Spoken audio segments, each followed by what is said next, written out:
اعوذ باللہ من الشیطان الرجیم بسم اللہ الرحمن الرحیم ربی اشرح لی صدری ویسر لی امری واحلل عقدۃ من لسانی یفقہوا قولی۔ آج ہم سورہ نساء کا خلاصہ شروع کر رہے ہیں۔ یہ قرآن پاک کی چوتھی صورت ہے۔ النساء کے معنی ہیں عورتیں۔ اس صورت میں عورتوں کے حقوق و معاشرت، خانہ داری اور آئلی قوانین بہت زیادہ بیان کیے گئے ہیں۔ اسی مناسبت کی وجہ سے اس صورت کا نام النساء ہے۔ اس صورت میں 24 رکوع اور 176 آیات ہیں۔ یہ مدنی صورت ہے اور یہ سورہ بقرہ کے بعد طویل ترین صورت ہے۔ روایات میں آتا ہے کہ اس کا کچھ حصہ صلح حدیبیہ کے وقت 6 ہجری میں نازل ہوا اور کچھ حصہ فتح مکہ سن 8 ہجری کے وقت نازل ہوا۔ اس کا بڑا حصہ ہجرت کے بعد نازل ہوا۔ اس صورت کی فضیلت کے بارے میں حضور پاک صلی اللہ علیہ وآلہ وسلم ارشاد فرماتے ہیں، جس نے بھی سورہ نساء کو پڑھا تو گویا اس نے اپنے وارثوں میں میراث تقسیم کر دی اور اسے غلام کو آزاد کر دینے والے شخص جیسا اجر عطا کیا جائے گا اور اسے شرک سے برت مل جائے گی، اور ایسا شخص مشیت خداوندی میں ان لوگوں میں سے ہوگا جن کی اللہ نے مغفرت فرما دی ہے۔ اس صورت کی ایک فضیلت یہ ہے کہ اس کے پڑھنے سے انسان فشار قبر سے محفوظ رہتا ہے۔ اس صورت کا آغاز ہی ان آیات سے ہوتا ہے جو خطبہ نکاح میں پڑھائی جاتی ہیں۔ ان آیات میں اللہ تعالیٰ نے 2 دفعہ تقویٰ کا ذکر کیا ہے، اس لیے کہ تقویٰ ہی وہ چیز ہے جو معاملات کو ٹھیک رکھ سکتی ہے۔ اگر عورت کو اس بات کا خیال ہو کہ اس کو جواب لوگوں کو نہیں رب العالمین کو دینا ہے، اور مرد کو بھی احساس ہو کہ اسے جواب خاندان کو نہیں بلکہ اللہ رب العالمین کو دینا ہے، تو بہت سارے معاملات آسان ہو جاتے ہیں۔ یہاں ایک طرف اللہ سے ڈرنے اور اس کی ناراضگی سے بچنے کی تاکید کی گئی، تو دوسری طرف یہ بات ذہن نشین کرائی گئی کہ تمام انسان ایک اصل سے ہیں اور ایک دوسرے کا خون اور گوشت پوست ہیں۔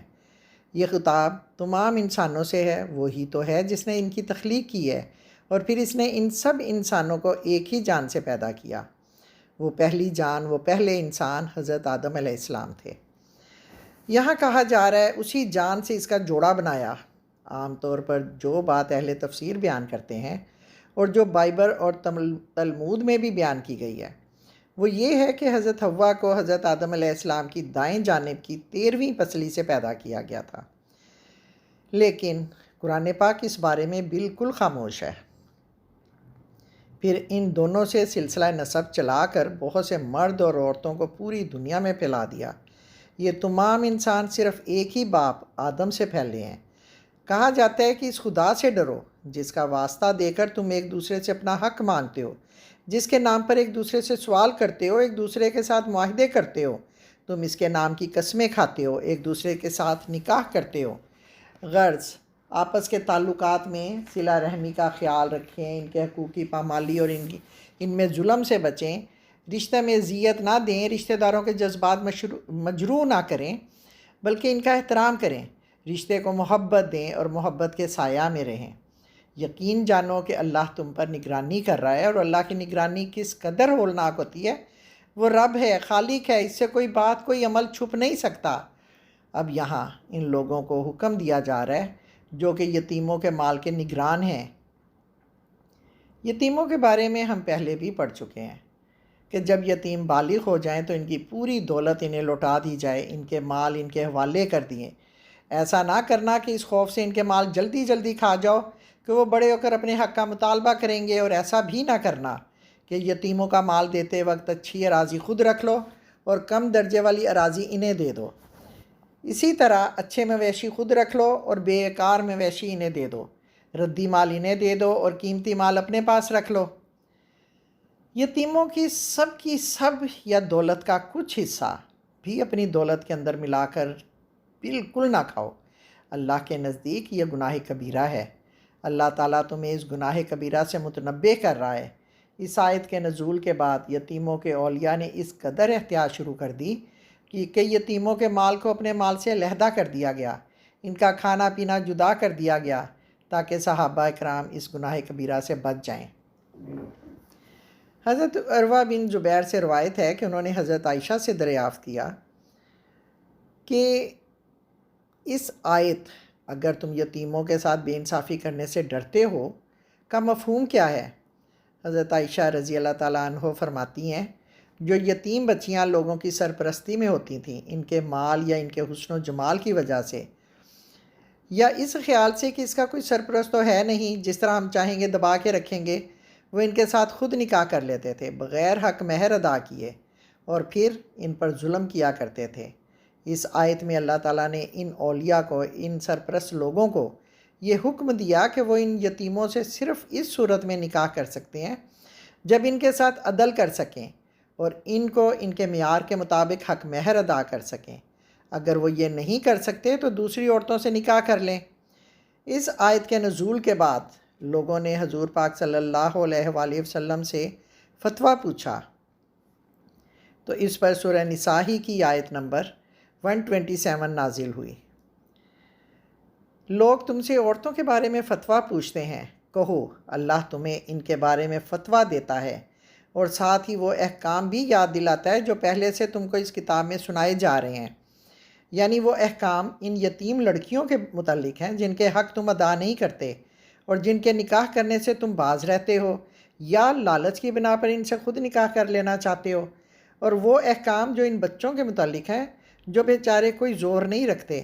اللہ تمہیں ہدایت کرتا ہے کہ یتیموں کے ساتھ انصاف پر قائم رہو، اور جو بھلائی تم کرو گے وہ اللہ کے علم سے چھپی نہیں رہے گی۔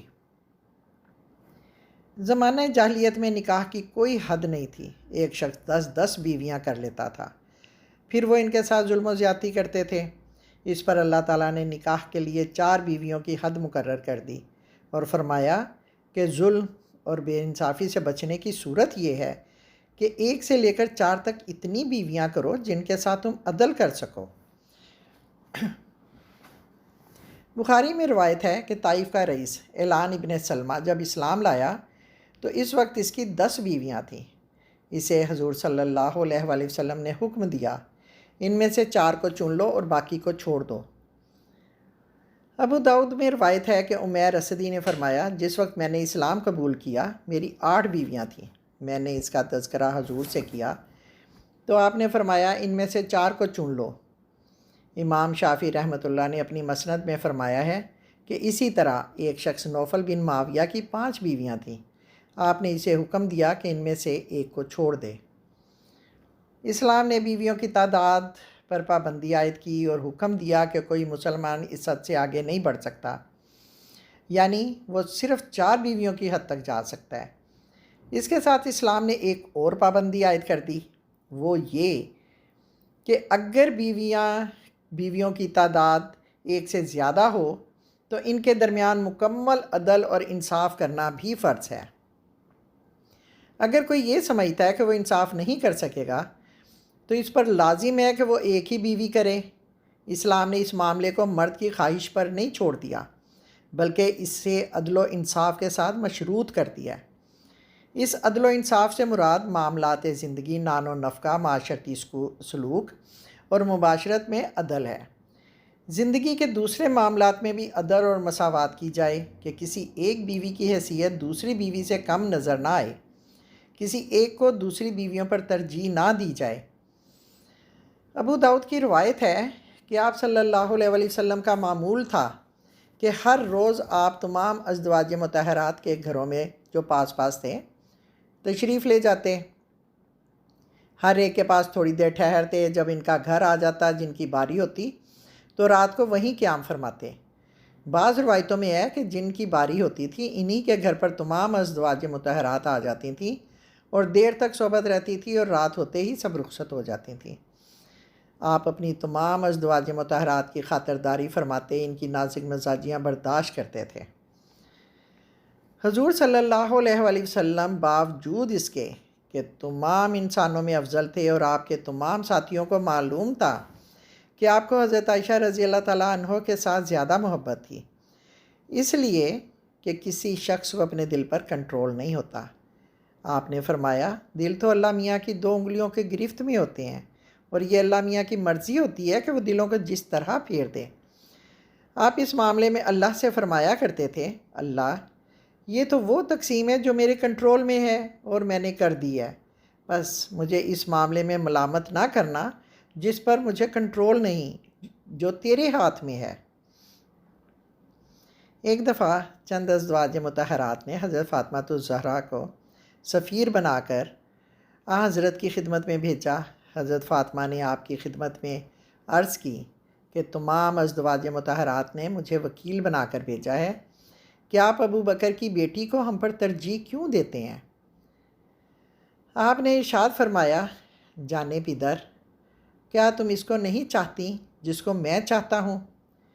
جناب سیدہ کے لیے اتنا ہی کافی تھا۔ واپس جا کر انہوں نے کہا کہ میں اس معاملہ میں اب دخل نہیں دوں گی۔ اسی لیے اب یہاں کہا جا رہا ہے کہ عدل قائم نہ رکھ سکے۔ جو عورتیں تمہارے کنٹرول میں ہیں، تمہارے قبضے میں ہیں، انہیں زوجیت میں لاؤ۔ اس سے لونڈیاں مراد ہیں، یعنی یہ وہ عورتیں جو جنگ میں گرفتار ہو کر آئیں اور حکومت کی طرف سے لوگوں میں تقسیم کر دی جائیں۔ یعنی اگر تمہیں ایک سے زیادہ عورتوں کی ضرورت ہے اور آزاد خاندانی بیویوں کے درمیان عدل کرنا تمہارے لیے مشکل ہے تو پھر لونڈی سے نکاح کر لو۔ غلام عورتوں کی آزادی کے لیے اسلام نے جو مختلف تدابیر وضع کی ہیں، اس میں سے اپنی لونڈی کے ساتھ نکاح بھی ان کی آزادی کا ہی ایک طریقہ ہے۔ مملوکہ عورتوں سے نکاح کرنے سے ان کا اعتماد، ان کی شرافت اور انسانی نفس بحال ہو جاتا ہے۔ اس نکاح کی وجہ سے انہیں آزادی حاصل ہوتی ہے اور اس کے ساتھ ہی اس عورت، اس لونڈی کی اولاد بھی آزاد ہو جاتی ہے۔ اس کا مالک اب اسے فروخت نہیں کر سکتا اور مالک کے مرنے کے بعد وہ بالکل آزاد ہو جاتی ہے۔ اب کہا جاتا ہے کہ یہی صورت بہترین ہے کہ اس طرح تم بے انصافی سے بھی بچ جاؤ گے اور ظلم بھی نہیں کر سکو گے۔ قرآن پاک میں جہاں بھی ایسے احکامات کا ذکر آیا ہے، جہاں لوگوں سے معاملات ہیں، ازدواجی معاملات ہیں، وہاں ہر جگہ تقویٰ کی تلقین کی گئی ہے کہ صرف اللہ ہی کا خوف رکھو۔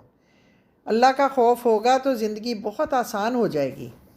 اب یہاں اس آیت میں عورت کے ذاتی حق، یعنی اس کا مہر، اس کے بارے میں اشارہ ملتا ہے۔ اس بارے میں بھی ہم پہلے تفصیل سے پڑھ چکے ہیں۔ دور جاہلیت میں عورت کے اس حق کو مختلف بہانوں سے مارا جاتا تھا۔ ایک تو یہ تھا کہ لڑکی کا سرپرست، اس کا ولی، اس مہر کو لے کر وہ خود استعمال کرتا۔ دوسرے یہ بھی ہوتا کہ لڑکی کے بدلے لڑکی نکاح میں لے لی جاتی۔ یہ سودا دو اولیاء کے درمیان ہوتا اور اس طرح دونوں لڑکیوں کو کچھ نہیں ملتا تھا، جس طرح دو مویشیوں کا آپس میں تبادلہ کر دیا جاتا ہے۔ اس لیے یہاں یہ حکم دیا گیا کہ نکاح صرف اسی صورت میں ہو کہ دونوں فریق رضامند ہوں، اور یہ کہ مہر صرف عورت کا حق ہے، وہ خود اسے وصول کرے گی، اس کے ولی کو مہر وصول کرنے کا کوئی حق نہیں ہے۔ اور یہ بھی لازم کیا گیا کہ مرد اس حق کو خوشی کے ساتھ ادا کرے۔ ایک صحابی نے نکاح کے موقع پر کہا کہ اس کے پاس مہر ادا کرنے کا کچھ نہیں ہے، تو آپ صلی اللہ علیہ وآلہ وسلم نے فرمایا کہ حق مہر میں سورہ رحمان اور سورہ ملک سنا دو۔ اب یہاں بتایا جا رہا ہے کہ مہر کی ادائیگی کرنے کے بعد اگر عورت اپنی پوری رضامندی اور خوش دلی سے یہ پورا مہر یا مہر کا کچھ حصہ اپنے شوہر کو واپس کر دیتی ہے تو پھر وہ، یعنی اس کا شوہر، اس معاملے میں پوری طرح آزاد ہے کہ وہ اسے مزے سے کھا سکتا ہے۔ اس صورت میں مرد کے لیے اس مہر کا کھانا حلال ہے، اس لیے کہ میاں بیوی نے اکٹھے زندگی گزارنی ہے، جس کے لیے یہ ضروری تھا کہ وہ ایک دوسرے سے جو معاملہ کریں دلی خوشی اور آزادی کے ساتھ کریں اور اس تعلق کو محبت سے نبھایا جائے۔ ہماری بھی دعا ہے کہ اللہ تعالیٰ سب کے درمیان سلوک، اتفاق اور محبت رکھیں، اور اللہ ہمیں ہماری زندگیوں میں آسانیاں عطا کریں اور آسانیاں بانٹنے والا بنا دیں۔ آمین ثم آمین، فی امان اللہ۔